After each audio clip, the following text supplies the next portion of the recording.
Hello ചമര, അപ്പൊ ഇന്ന് നമുക്ക് കോട്ടയം സ്റ്റൈൽ ഒരു ഏട്ടക്കറി വെക്കാട്ടാ. ഏട്ടക്കറി എന്ന് കേൾക്കേണ്ട താമസം എന്താ അവൻ പുറത്തിട്ട് പല്ലും കാട്ടിട്ട് കിച്ചുട്ടിരിക്കുന്നുണ്ട് അവിടെ. അപ്പൊ നമുക്ക് വീട്ടിലേക്ക് പോവാം.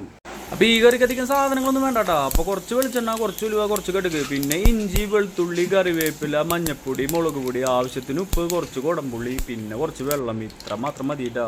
അപ്പൊ ഉലുവയും കടുകും പൊട്ടിയതിനു ശേഷം നമ്മൾ ഇഞ്ചി അരിഞ്ഞ് വെച്ചിട്ടുണ്ടായിരുന്നു, അത് ഇട്ട് കൊടുത്തുട്ടാ. അതിനുശേഷം വെളുത്തുള്ളി നന്നാക്കി വെച്ചിട്ടുണ്ടായിരുന്നു, അതും നമ്മൾ ഇട്ട് കൊടുത്തുട്ടാ. അതിനുശേഷം നമ്മൾ കറിവേപ്പിലയും കൂടി ഇട്ട് കൊടുത്തുട്ടാ.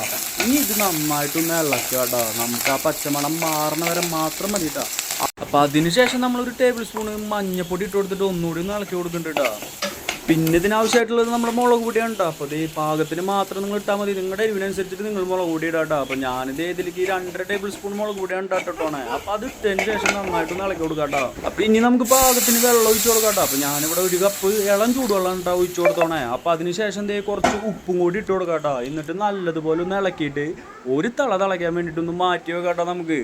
അപ്പോൾ ഇതിങ്ങനെ തിളച്ച് സെറ്റായിട്ട് വരുമ്പോണ്ടല്ലോ, അപ്പോൾ നമ്മൾ എടുത്ത് വെച്ചിട്ടുള്ള കുടംപുളി അതിലേക്ക് ഇട്ട് കൊടുക്കാം കേട്ടോ. അപ്പോൾ ഞാനൊരു 8-10 അല്ലി കുടംപുളിയാണ് കേട്ടോ ഇട്ട് കൊടുത്തോണേ. അപ്പോൾ നിങ്ങൾ പുളിക്കനുസരിച്ച് നിങ്ങളുടെ ഇഷ്ടത്തിന് നിങ്ങൾ ഇട്ട് കൊടുക്കുക കേട്ടോ. അപ്പോൾ അത് സോക്ക് ചെയ്ത് വെച്ചിട്ടുള്ള നമ്മൾ വെള്ളം കൂടി അതിലേക്ക് ഒഴിച്ച് കൊടുക്കുന്നുണ്ട് കേട്ടോ.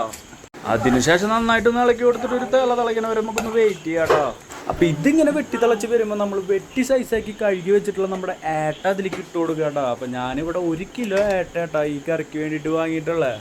അപ്പോൾ നമ്മുടെ മീനൊക്കെ അതിൽ കിട്ടിയതിന് ശേഷം നമ്മുടെ മസാല പിടിക്കാൻ വേണ്ടിയിട്ട് ഒന്ന് നൈസായിട്ടൊന്ന് ഇളക്കി കൊടുക്കാം കേട്ടോ. നമുക്ക് ഇളക്കി സെറ്റാക്കി വെച്ചതിന് ശേഷം നമുക്ക് ഒരു മൂടിയിട്ട് 20 മിനിറ്റ് നേരം അതിനൊന്ന് വേവാൻ വിടാം കേട്ടോ. അപ്പോൾ ഒരു 10 മിനിറ്റ് ആകുമ്പോൾ നിങ്ങൾ ഇതേപോലെ ഒന്ന് ഇളക്കി കൊടുക്കുക. അപ്പോൾ ഇടയ്ക്കിടയ്ക്ക് എടുത്തിട്ട് ഇളക്കി കൊടുക്കരുത്. അപ്പോൾ അത് പൊടിഞ്ഞു പോട്ടാ. അതിനുശേഷം ഒന്നുകൂടി മൂടിയിട്ടിട്ട് ഒന്നുകൂടി ഒന്ന് വേവാൻ വേണ്ടി വെക്കാട്ടോ. അപ്പോൾ ഒരു 20 മിനിറ്റ് ആകുമ്പോൾ നിങ്ങൾ വീണ്ടും മൂടി തുറന്നിട്ട് കുറച്ച് വെളിച്ചെണ്ണ പാറ്റി കൊടുത്ത് കുറച്ച് കറിവേപ്പില ഇട്ട് കൊടുത്തിട്ട് ഒന്ന് സെറ്റാക്കിയിട്ട് ഒന്നുകൂടി ഒന്ന് അടച്ച് വെക്കിട്ടാ. അപ്പോൾ നിങ്ങളുടെ കയ്യിൽ ഉലുവപ്പൊടി ഉണ്ടെങ്കിൽ അത് ഇട്ട് കൊടുത്തു കഴിഞ്ഞാൽ ഒന്നുകൂടി ടേസ്റ്റ് കൂട്ടാ. എൻ്റെ കയ്യിൽ ഇല്ലാത്തതുകൊണ്ടാണ് കേട്ടോ. അപ്പോൾ അതിന് ശേഷം ഒരു 5 മിനിറ്റ് കഴിഞ്ഞ് തുറന്നു നോക്കി കഴിഞ്ഞാൽ നമ്മുടെ കോട്ടയം സ്റ്റൈൽ ഏട്ടക്കറി ഇവിടെ സെറ്റായിട്ടിരിക്കും കേട്ടോ. അപ്പോൾ അത് നല്ല ചൂട് ചോറിൻ്റെ ഒപ്പം ഒരു കഷ്ണം ഏട്ട എടുത്തിട്ട് അതിൻ്റെ ചാറ് ഒഴിച്ചിട്ട് ഒരു പിടിയുണ്ട് പിടിച്ചാണ്ടല്ലോ, അടിപൊളിയാണ് കേട്ടോ.